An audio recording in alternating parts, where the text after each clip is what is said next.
sanctuary was? I was in that sanctuary. You were using this. Yes, this That's morning. all I wanted to know. Yeah. As long as one of us knows where it is. I Yes, went, oh, yes. where's the other one? Yes. Did you? No, I grabbed don't the need sanctuary it. one. No, I I use thought. the chapel. I just wanted Oh, to make sure yes, one of yes. us knew where it was.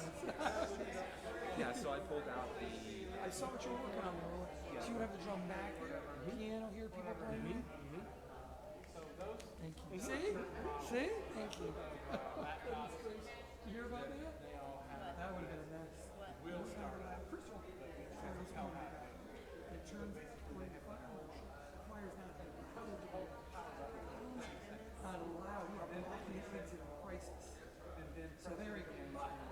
Also means people are instruments. So the John playing kind of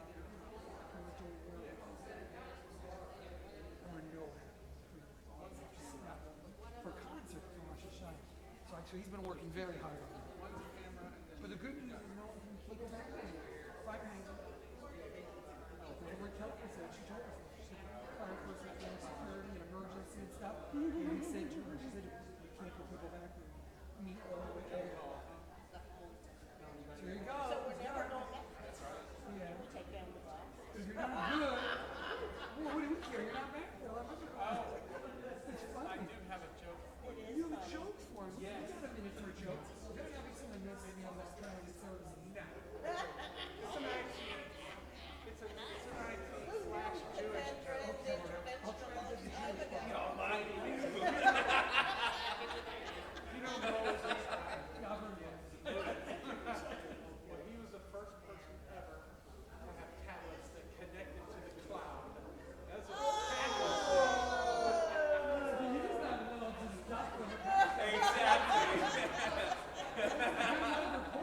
The four of jokes, exactly. Hey, hello, sir. Something's on. Oh, please. Hopefully there's nothing to hear. Hopefully once you use it, there's nothing to hear. I've never heard Scott tell me that I was going to really do right, and I would run this chance see my shirt. Oh. I said that was not going to happen. Oh my goodness. Wow, yeah, no, we're not. What's our new collegiate done on the first I think the first period, hang on towels behind the wine. So this is very precarious. He called the lot week 1, and he didn't call out this week. So we'll find out this week. I guess it's a good thing. News is good news, I don't know. So it's funny because we talked to Caitlin by phone or FaceTime at least twice a day. And when I told people, That's impressive. that's people's reaction. That's They always say unusual, that's, but they nice. say that's not normal. Well, it's normal, it's what we'd all like. But They say it doesn't happen. don't let her find out. No, I've told her that. She just, if you ever He does text. He was texting every day, something. Yeah, as a start. So we got our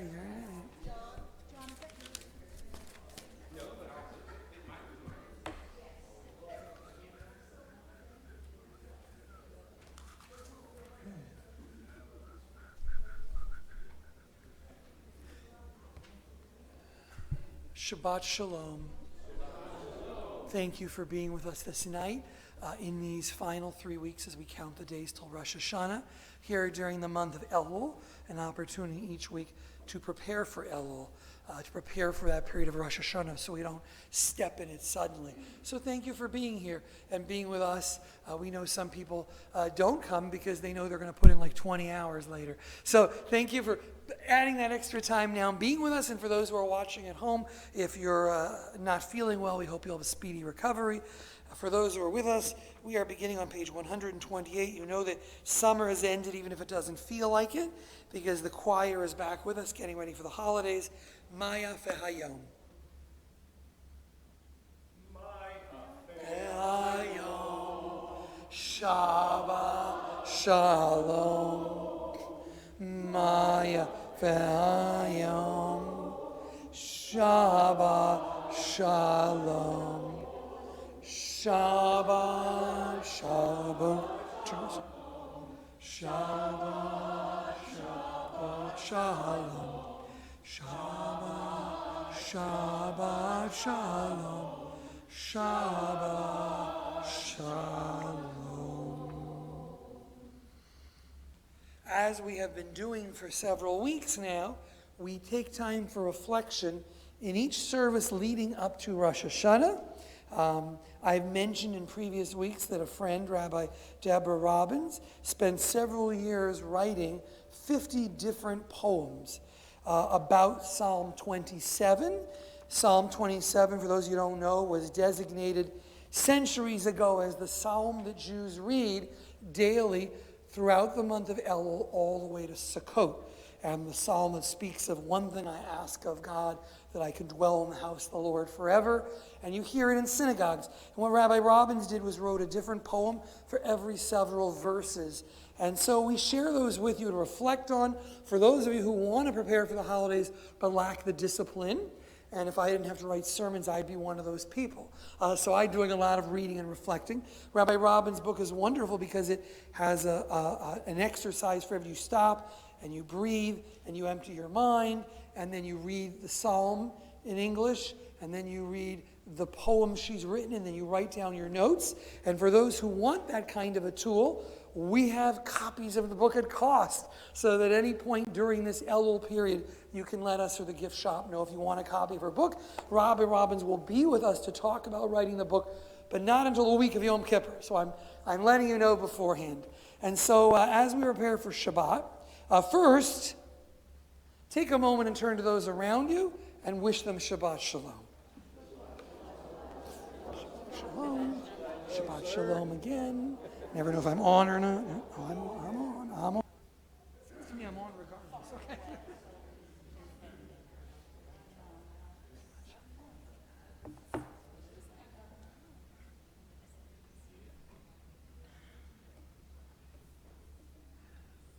From Psalm 27, verse 1, part of the collection she sets aside for the first week of reflection. LeDavid Adonai Uri Vayisi Mimi Ira. A psalm of David. Adonai is my light and my victory. From whom should I feel fright? Adonai is my stronghold. From whom should I feel terror? Mimi Ira. From whom should I feel afraid? Rabbi Robbins writes, in yoga, holding a pose often leads to trembling. Breathing and continuing to hold the pose builds strength. I am reminded, feel no shame. Shaking is an outgrowth, it is an indication of growth, not a sign of weakness. Over time, the shaking lessens and the stillness lengthens, and then it's time to move on to a different pose, a different encounter, and begin the cycle over again. Shaking, I am like Job, who feels pachad, fear, in his bones. It's a quaking, churning feeling, sometimes noticeable to others, sometimes only to myself. I say, I'm shaking, I'm afraid.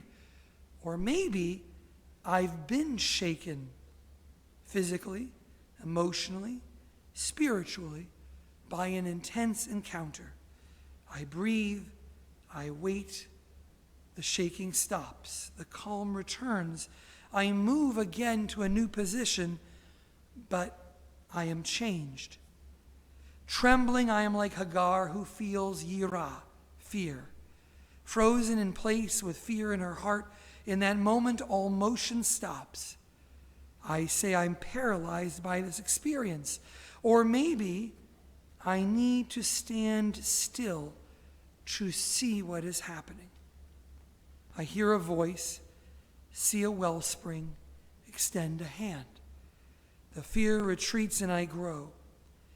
This season is about holding the pose. Each day I learn again to maintain the focus, to not turn away when I tremble or am immobilized with fright or terror. Like yoga, this too takes practice. When I encounter the strength of life, will I tremble in fear? When I am in the presence of light, will I be able to hold the pose of awe? we listen, if you wish to join in, the music of the season, which you can also find on page 625, or you can listen.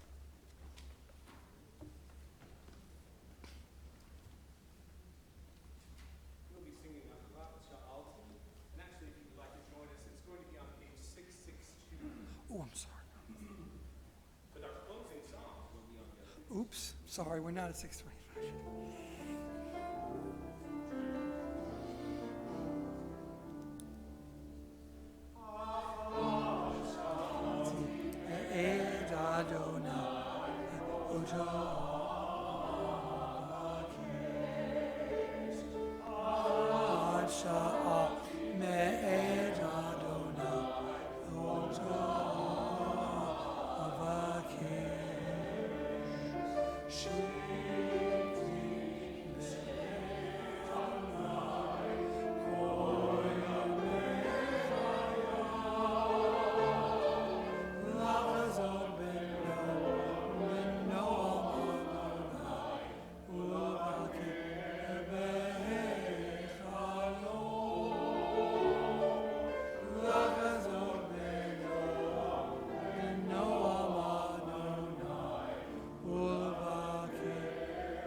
Page 120, we continue with the lighting of Shabbat candles, and I'm going to ask the ladies of our choir to come over and light the candles with us. Although, if you want to light a candle, I don't want to exclude the men. I mean, it's tradition, but you can certainly come do it if you want. And then we join together. You can see that blessing on page 120.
And to add to those directions, a reminder, or if you're a visitor, we have 2 different size prayer books. And so if you find that your prayer book has 2 sets of page numbers, you'll find we're always referring to the page number in brackets. So we look to page 125. And before we read together, take a moment. We always think about this day of rest. But I want to kind of flip that a little and say, rather than what we're resting from, I want you to take a moment and think about what work we are free to do. Let me clarify that. Maybe you turn off your phone for a few minutes. Maybe you don't. Maybe that's just me, my email. Maybe you decide there's something that really irritates you during the week. You're not going to do it for a few hours on Saturday or Friday. Maybe you have a favorite place you go get ice cream. So we talk about all the things we're going to do to make Shabbat special, all the things we're going to take a break from for a few hours. But I want you to think for a moment about, while we're taking our break, what are we doing more of at some point during this Shabbat? More of could be calling someone we never remember to call until late at night. Someone we actually want to call, not just on purpose. More of could be a text to someone in our family. More of could be a letter. More of could be a walk. And more of could be sitting in the backyard with a pet. And more of could be delivering something to a friend and sitting with them for 30 minutes, perhaps someone who's homebound. More of could be 20 other things. So rather than what we're trying to put out of our mind for Shabbat, let's just take a moment to think of one more of that we will try to do at some point between tonight and tomorrow. Just a moment.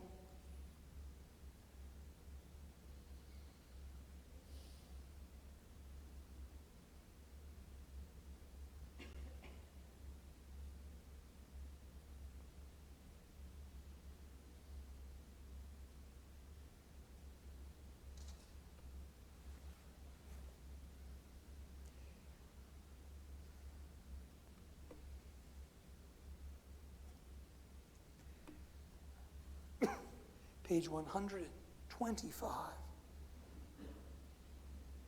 Where has this week vanished? Is it lost forever? Will I ever recover anything from it? The joy of life, the unexpected victory, the hope realized, the task accomplished, the realized hope, the task. Will I ever be able to banish the memory of pain, the sting of defeat, the heavenliness of boredom? On this day, let me keep for a while what must drift away. On this day, let me be free of the burdens that must return. On this day, Shabbat abide. Together, help me to withdraw for a while from the flight of time, contain the retreat of the hours and days from the frantic life. Pause. If only for this day, let me find peace on this day. Let me enter into a quiet world this day, on this day. And as we transition over into that place, the Chatzi Kaddish helps us get there. Page 144. David Kaddish, Me'rabah, Bi'almadi, Achirute, Bi'amlich Malchute, B'chai chon u'v'yomechon u'chayedecho ben Yisrael Bagala u'v'zman hari Rimuru Amen Eshmei Rabba Mevora Le'olam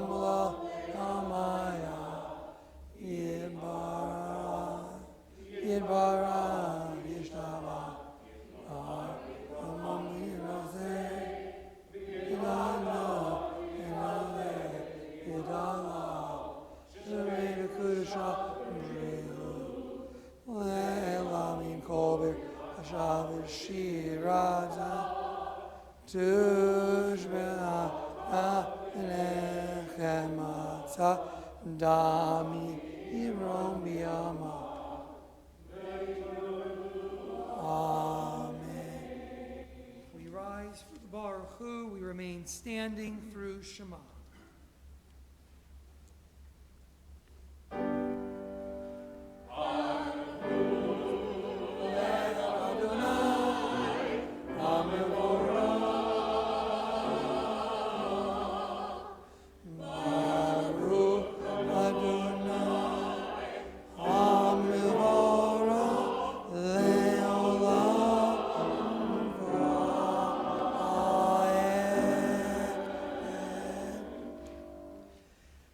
The bottom of page 149 together. This is an hour of change. Within it we stand uncertain on the border of light. Shall we draw back or cross over? Where shall our hearts turn? Shall we draw back, my brother, my sister, or cross over? This is the hour of change, and within it we stand quietly on the border of light. What lies before us? Shall we draw back, my brother, my sister, or cross over? Baruch atah Adonai, Hamariv Aravim.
please be seated as on page 155. We read together these words, the English of Yahavta. Love your God with every heartbeat, with every breath, with every conscious act. Teach them your words I command you this day. Teach them to your children. Talk about them at work, whether you are tired or you are rested. Let them guide the work of your hands. Keep them in the forefront of your vision. Do not leave them at the doorway of your house or outside your gate. They are reminders to do all of my mitzvot, so that you can be holy for God. I am Adonai, your God. I led you out of Egypt to be your God. I am Adonai, your God. Responsively on the next page, standing on the parted shores of history, we still believe what we were taught before ever we stood at Sinai's foot.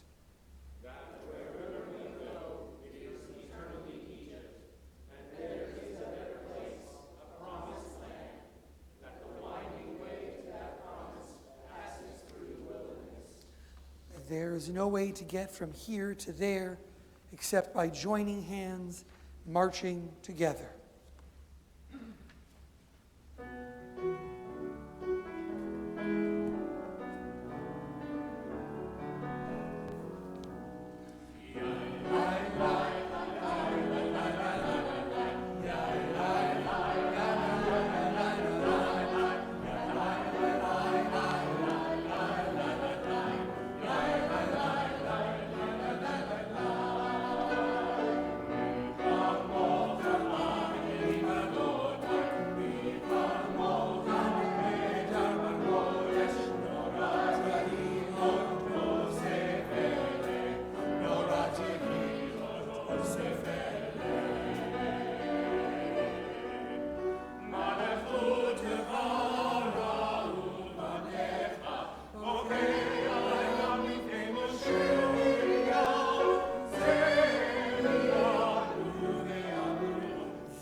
Page 161, we read together at the top, let there be love and understanding among us. Let peace and friendship be our shelter from life's storms. Adonai, help us to walk with good companions, to live with hope in our hearts and eternity in our thoughts, that we may lie down in peace, rise up, to do your will.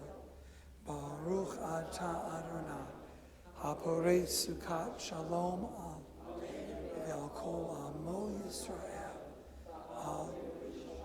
That strength of peace is represented in the words of Vashamru, these words of Shabbat rest that come from the Torah.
We turn to Tefillah, the central prayer section of our service, The first few pages we join in together, and then we continue on our own, perhaps just taking a moment to appreciate Shabbat, perhaps reading from Hebrew or in English, or beginning to reflect on the task in front of us as we awaken to the possibilities of this sacred and special season.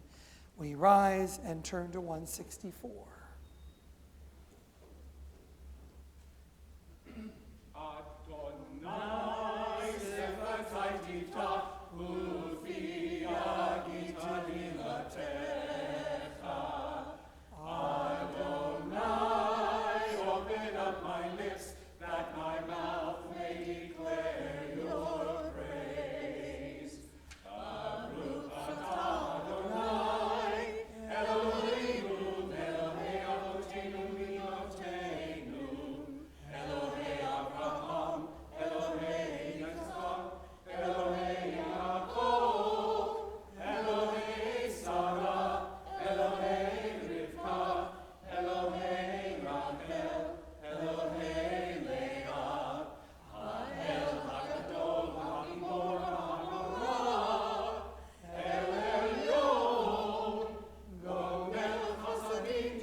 Continue on our own between 170 and 180, standing, sitting, however you wish to reflect.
Rosh Hashanah Yichatemun of Yom Sum Kippur Yichatemun.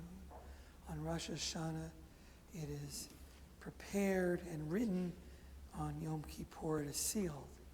Music evokes the mood. It reminds us that Rosh Hashanah is coming.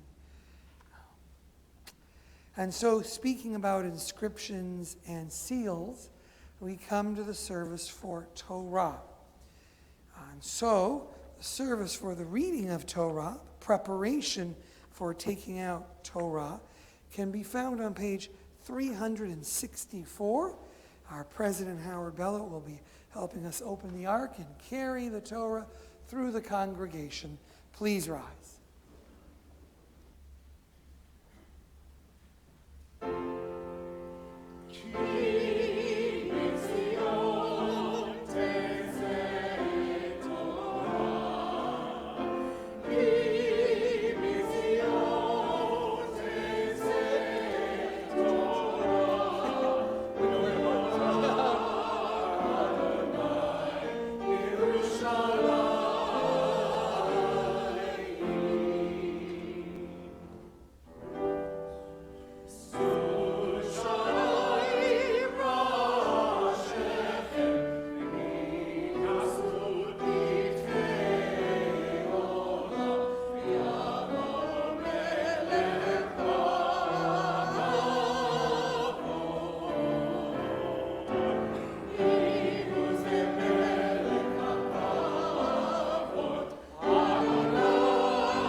This scroll is the secret of our people's life from Sinai until now. Its teaching is love and justice, goodness and hope. Freedom is its gift to all who treasure it.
Ki, Ki, Ki Kadosh Adonai Eloheinu Romanu. Romanu Adonai Eloheinu v'yishmach le'har kodosho. You may be seated, and then in a moment you have an opportunity to come up for an aliyah. Before we do that, just a couple words about this week's Torah portion. It is Shoftim. It's about judges. We're going to read from the first few verses. The portion we're reading from talks about just courts, that you will pursue justice.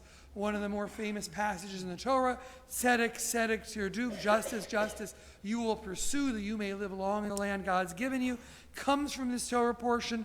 It is contains a series of rules about just courts, not taking bribes, treating everybody equally, and then it talks about this Asherah. It's the very next word. You will not build an Asherah next to the place you pray to God. It's the very next line.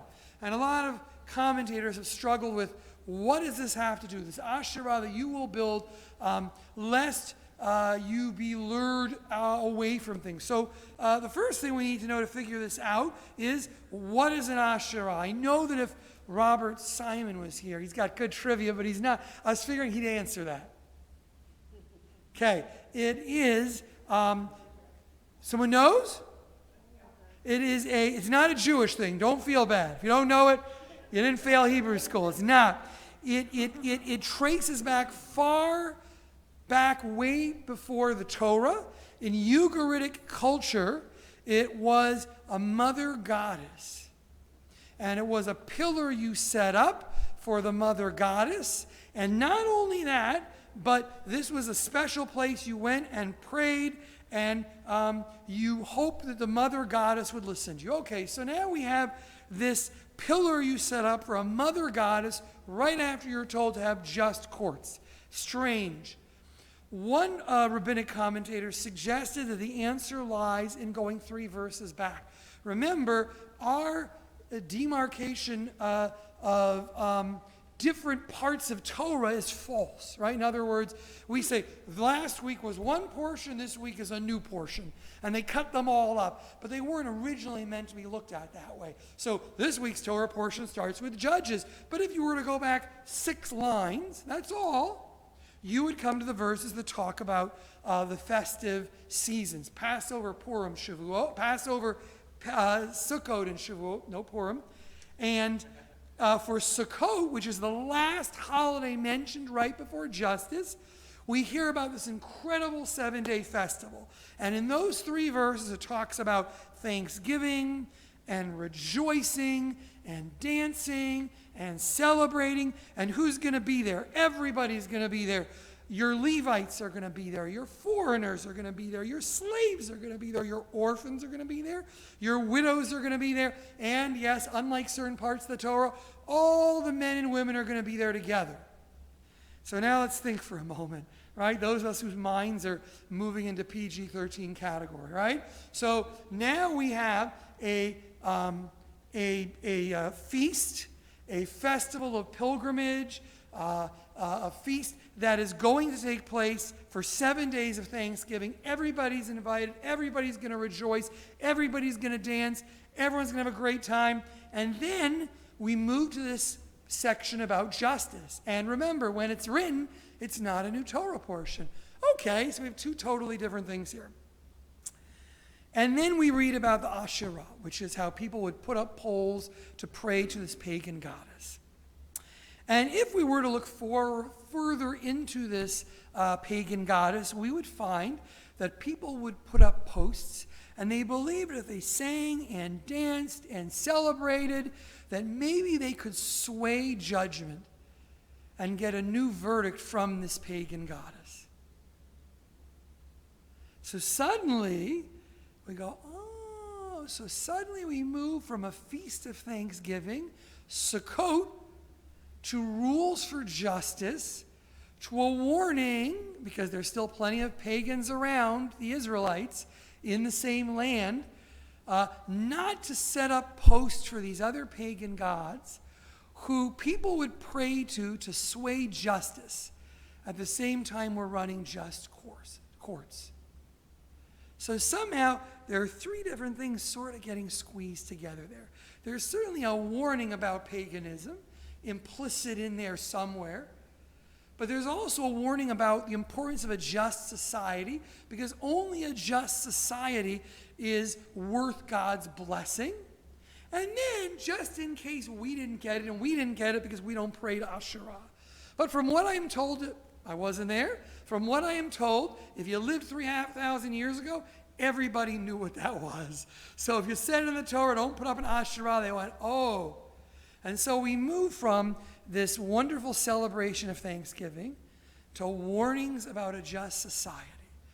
And in case we haven't gotten the message that Sukkot is about thanksgiving and appreciation of the blessings we have and living in a just society, we're reminded to have just courts, and that all these celebrations are not about somehow bribing God. They're about remembering where we came from. So we thank God, then we're told to hold just courts, and then we're told, just in case you missed the point of this, even God's not supposed to be bribed. And that's not what Sukkot is about. At least that's one theory. And yet, final thought, it's tricky because we're moving into Yom Kippur. And Yom Kippur seems to be a holiday in which we say, change the verdict. We pray for leniency. We pray for forgiveness. And maybe the distinction is, we're not asking God, we're not bribing God. Maybe we are. But maybe the distinction is that we're not hopefully trying to bribe God by saying, I know I'm a bad person, but I'm fasting, so give me another chance. And maybe the difference is that we're saying, hey, we're human and we're fallible and we need a fair court and we need a just hearing, and maybe we want a little bit of leniency. And maybe that's the connection as we move from these holidays through Yom Kippur. But if I'm wrong about that, if you take nothing else from today's Torah portion, do not put up a post to Asherah near your sukkah this year. So if you take nothing else from this. For those of you who'd like to come up and see the Torah being read, come up for an aliyah. You are more than welcome to do so. You don't have to. You don't have to. I'm reading from the Torah, not you, unless you want to. Although, by the way, that position is always open. If you want a little bit of notice, you want to read from the Torah, by no means do I need to be the gatekeeper of that. So there we go. Oh, here you go. Hey, all right. Hey, you know this prayer, but I'll give you the book anyway. There we go. So thank you guys for coming up. To remind you of your big day a while back. No, okay. All right. Thank you for coming up for a Torah portion that made everybody nervous. So here we go. We're reading, just so you know, from Deuteronomy 16, beginning with verse 18. Chapter 16, verse 18. There we go. And we join in the blessings, which can be found on 368. Baruch Hu et Adonai Hambarach. Baruch Adonai Hambarach le'olam va'ed. Baruch Adonai Hambarach le'olam va'ed. Baruch atah Adonai Eloheinu melech haolam. Asher barakar banu mikol ha'amim. V'natan lanu et Torato. Baruch atah Adonai notin ha'torah. Shoftim v'shotrim titen lecha, judges and officers. By the way, the word shotrim is now what you call a police officer. So you'll see that biblical word on police vans in Israel. Just sharing that information with you. B'chol sha'arecha, you will appoint judges and officers within all your gates, or something. Gates means cities. Asher Adonai lecha notein lecha, that the Lord your God has given to you.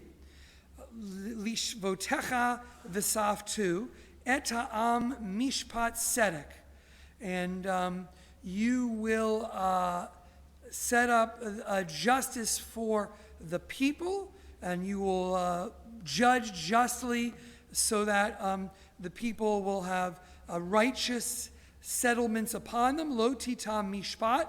You will not, some translate it pervert justice. That's very pretty, sort of corrupt or strangle or pull justice away. Lo tachir panim is very interesting. It means to raise up a face. That's the idiom. But what they really mean is you will not show priority or preference to any one person. Lo tikach shochad, you will not accept a gift. Ki hashochad yaver einai chachamim, for gifts will corrupt the eyes of the righteous. It's a whole sermon in that. Vayislev divrei tzadikim, and you will, this will, corrupt the sort of words of the righteous. Tzedek, tzedek, tirduf. Very, very famous passage. Justice, justice, you will pursue, or you will chase, or you will run after. Lama'an tichyeh, that you may live long. Vayirishta et ha'aretz asher Adonai Elohecha noten lach, that you will live long on the land that God has given you as a possession. Lo tita lecha asherah, you had to hear that part. You will not set up an asherah. Kol eitz etzel mizbeach Adonai Elohecha asher ta'aseh lecha. You will not set up this pagan symbol post near worship sites, mizbeachs, altars of God that the Lord your God has shown you. V'lo takim lecha, you will not establish matzeva asher sanei Adonai Elohecha, places to worship and pray in such a manner, for your God hates these kinds of things. Baruch atah Adonai Eloheinu melech haolam, asher natan Torah emet, v'chayei olam nata b'tochenu. Baruch atah Adonai noten haTorah. Amen. Yashar koach. Thank you. Anybody who comes up gets a blessing. So we wish for you both a good year, a year of new opportunities, a year of health and joy, and fill in the word like a man. Any food. A year of Pizza. lots of pizza. Whatever your favorite thing is, now it's done. It's like the 3 wishes from the genie. So you had to jump in there. So you're gonna have but that's what but a good year, Brendan, a good year, Peter, and you'll be back to blow the shofar. And thank you for being up for the Aliyah. You did it. That was much easier than your bar mitzvah, right? You're good to go. We're good to go. You did it. No, we did the blessing. What? We did it. Oh. You were so in the moment. Those are the kinds of prayer leaders you want. Wait, did we do it, or did I get so caught up in blessing you that I forgot? Yes, we did. See, you almost fooled me. I thought we did it. Okay. Good work. Okay. That's what we like, people who are in the moment. All right, you guys can. Who's going to give the kavod? All right. Well, you write it, and I'll hear that one. And Peter will be back at the end of our service to blow the shofar for us.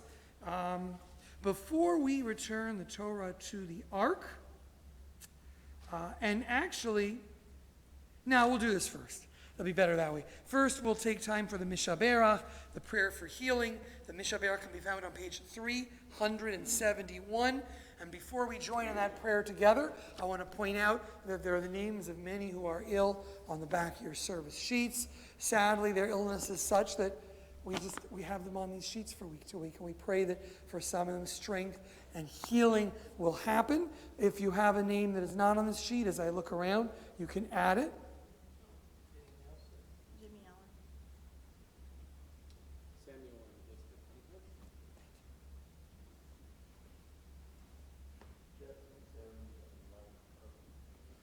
Okay, thank you. And as I look in,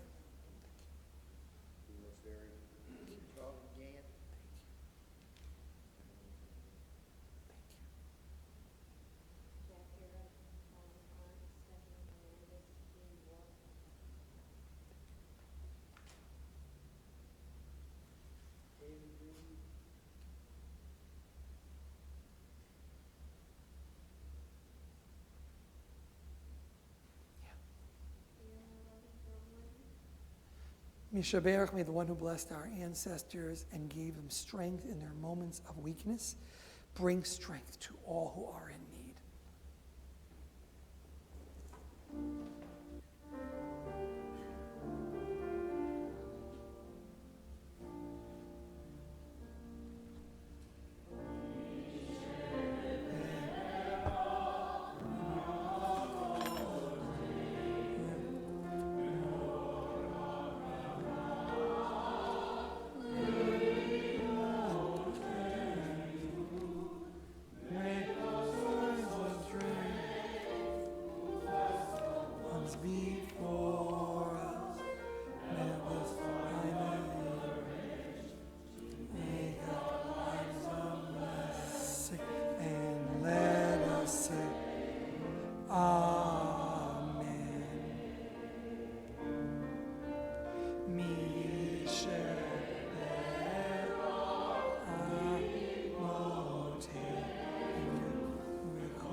before we return to the Torah, to the Ark, first I want to just welcome Hans Grimm, who is our new piano player. First week here, and he'll be working with us, and certainly with our choir, who's going to be rehearsing every week and getting in the groove. And so you'll be with us not only for the holidays, but for Shabbatot. And thank you, and welcome to Beth-El. In addition, I want to just share a couple thoughts with you. It won't be too many, but I want to share a couple. I know the choir's like, what's going on? Because, I'm going to talk just a couple of minutes. Although a rabbi's couple of minutes are tricky, and here's why. After I'd already prepared a few thoughts about the Torah portion, this is some people's fantasy and some people's nightmare. After I'd already come up with 3 different things I wanted to say today, I was getting ready for Shabbat and suddenly realized through reading this morning and going through all my emails that something really big happened the last couple of weeks, and I could not resist the opportunity to share just a couple of thoughts with you. Because Rabbi Josh Weinberg framed what happened in very interesting terms. And so I did a little more reading and a little more preparation. Don't worry, it's not a full-blown sermon by any means. It's just something to reflect on. This month, really the end of August, is the 90th year anniversary of the massacre in Hebron. Some of you will know what I'm talking about. Some of you won't. That's okay. I'll explain. 1929,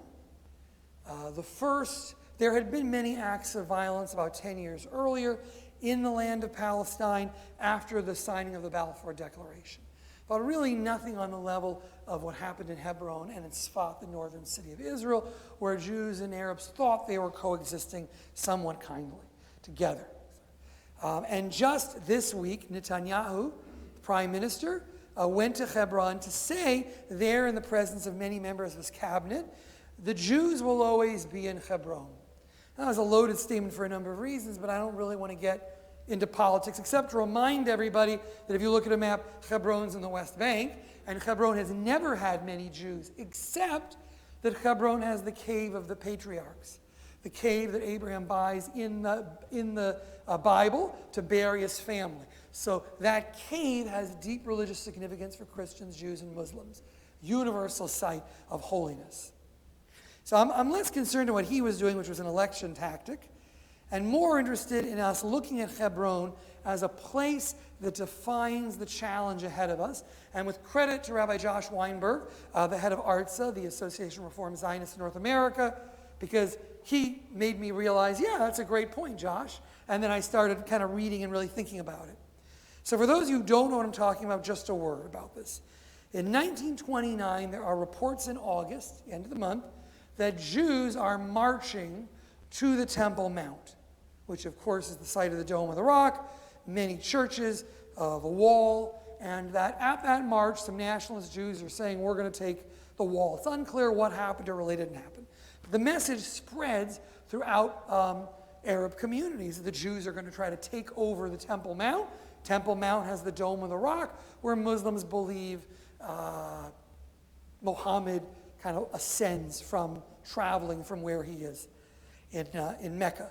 So this creates several days of just rioting and anger, and eventually leads to a riot in Hebron and in Safat. At the time, there are 21,000 Arabs in Hebron. Interestingly, there are about 700 to 800 Jews in Hebron, and today there are still about 700 or 800 Jews in Hebron. So it's an interesting place. It's not a big Jewish community. In the attacks that follow, around the country, about 110 Arabs are killed, is the number I saw, most of them by British police. 67 Jews are killed in Hebron. Many of the Jews are killed because, as accounts would suggest, the British police do as little as they can. They're not sure how to handle the situation, and so they let things just play out. You should know that the riots in Hebron lead to the founding of the Jewish Defense Forces that eventually become the IDF. So the first Jewish sort of police group comes out of these riots. Hebron does a number of interesting things for us just to think about. One, despite the myth of united Jewish people, just think about all the different types of Jews who come to Beth-El. So despite that myth, Ashkenazic Jews and Sephardic Jews resented each other a little, secular and religious. By no means were the Jews who were in Israel in 1929 a uniform group. They were all there for different reasons. They didn't really see themselves as brothers and sisters. They had their own agendas. Zionists, secularists, socialists, ultra-Orthodox, all for different reasons. The riots at Hebron unite them in a sense of Jewish nationalist pride. See, this is why we need a country. So that's one change.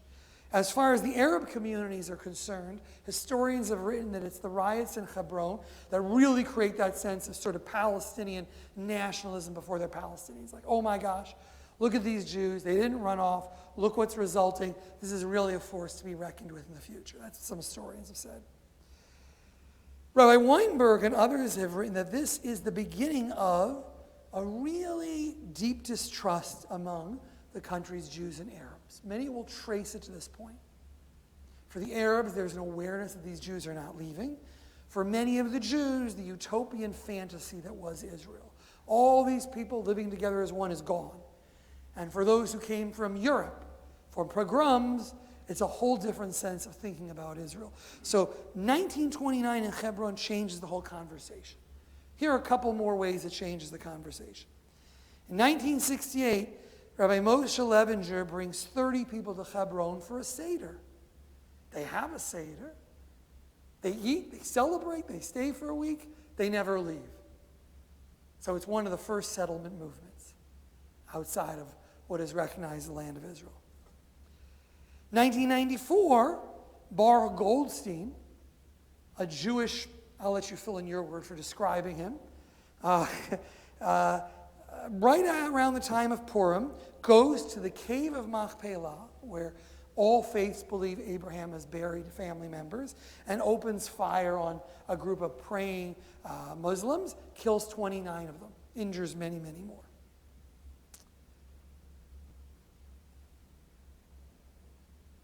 So we have to reflect for a minute on how that symbol and how those events change the conversation. I'm not going to give you the easy answer. I don't think there is an easy answer. Anyone who has the easy answer for Israel, excellent, write a book. But I think that what Rabbi Weinberg and others have done, which was very interesting, was to say 90 years ago something happened. Maybe it would have happened anyway, but it changed the very nature of the congregation. And so marking the 90th anniversary of Hebron, 5 minutes or so before we say Kaddish, is something we need to reflect on. Certainly when we cry for the Jews who were killed in Hebron, while the British watched and did little. Certainly we can cry for the Arabs who were praying at the cave of Machpelah.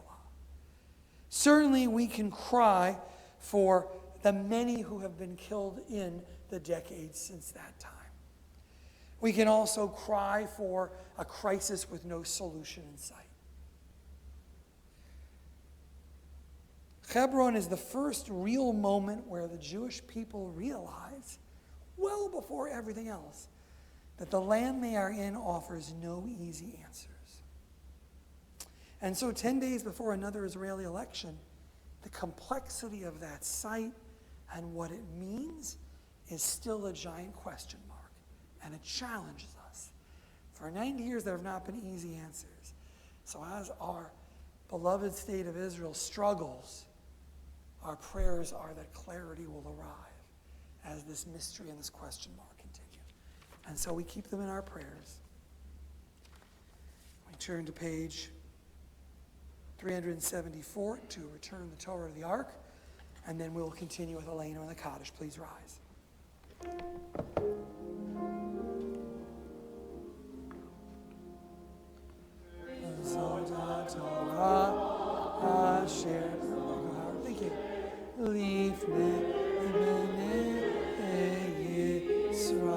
Go.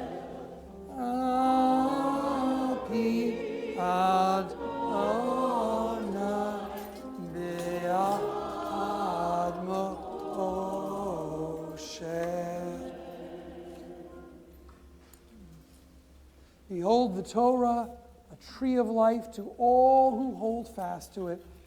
Its ways are ways of peace and light.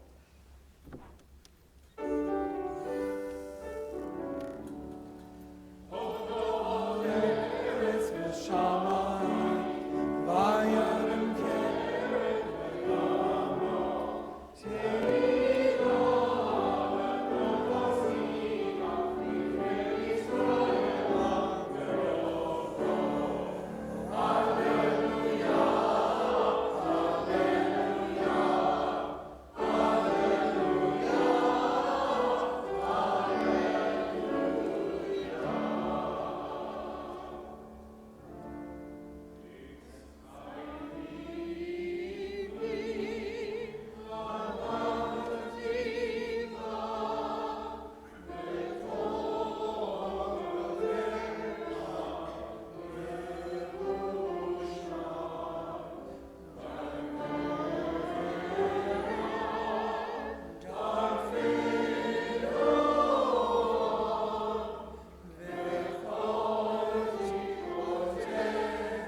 turn to page 586 and remain standing for Aleinu.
Please be seated. We turn to page 598. As we prepare for Kaddish, and at this time of remembering, both on this Shabbat and in our calendar, we think back to those who touched our lives, those for whom the light still grows within our hearts. We take a moment of silence to think of those we have lost and loved and missed, to hold that image in our minds and hearts.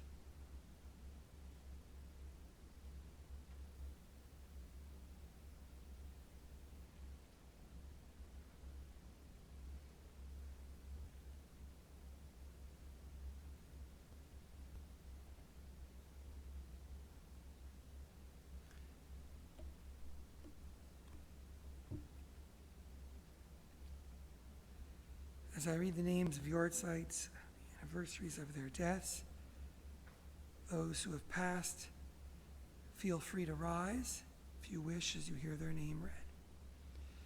Robert Karp Jr., Raymond E. Cohn, Alfred Davis, Sarah Drabkin-Ellman, Murray N. Friedman, Elias Friedman, Marcus Ginsberg, Leslie Kacher, Michael Kanzer, Hildegard Lehman, Ethel Lenhoff, Jack I. Ness, Dr. Bernard Ottenstein, Irving Rapfogel, Madeline Sankary Samuels, Mark Manny Sands, Oscar Seligman, Joseph Strassman, Eugene Auerbach, Fanny Weinstein, Nat E. Winston, Stella Band Zod. Someone else is observing a yahrzeit this Shabbat. Please mention their name. We turn to page 598. We all rise to offer support to those who are in need as we join together in the words of Kaddish.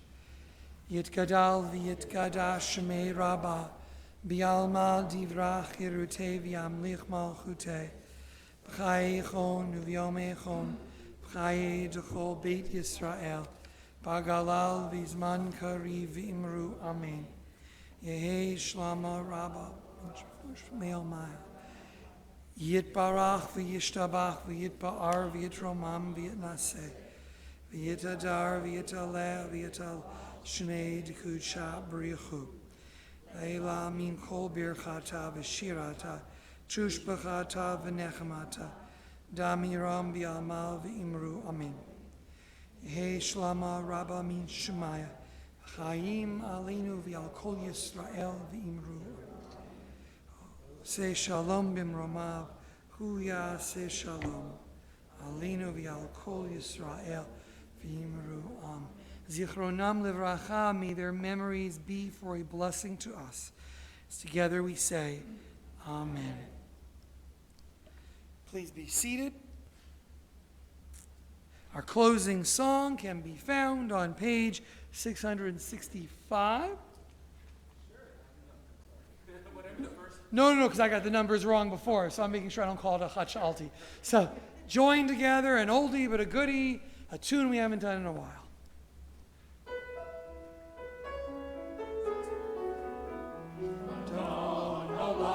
Asher Mahala, B'terem Kol Yitzir Livra, Le'ena Sva, B'cheb Sokol, Azai Melech, Shemo Nikra, Azai Melech, Shemo Nikra, Ve'achareh Kichlot HaKol, V'ra'oli Roch Norah, V'hu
Please turn to page 123 and rise. We'll join in the blessing of wine and bread, the Kiddush and Motzi here.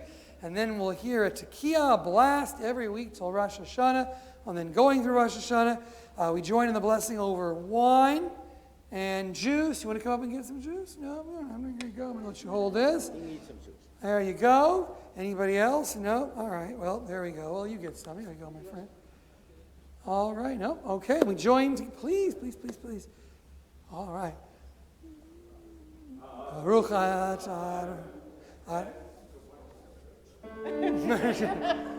Baruch atah Adonai Eloheinu melech haolam borei b'bari hagafen Baruch atah Adonai Eloheinu melech haolam Asher kishalom b'mitzvotav v'rasavanu v'shabbat kodsho mi'avahu v'raso en'anu zikaron l'maaseh v'reishit Kiyu yom tevilah l'mikra kodesh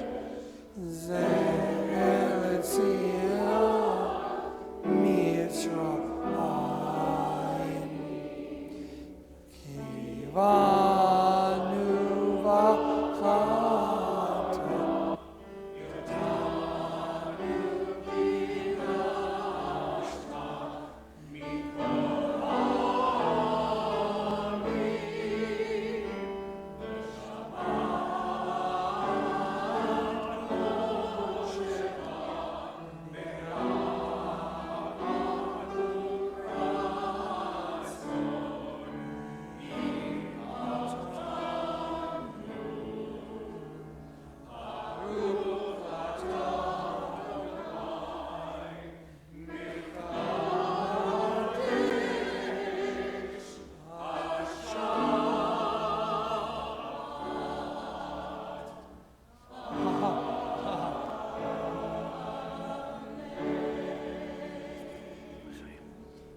and the blessing over bread. Oh, yeah, gotcha. Strong. Here you go. Baruch Adonai, Eloheinu melech haolam, Yamosi lechem min haaretz. Amen. Tekiah.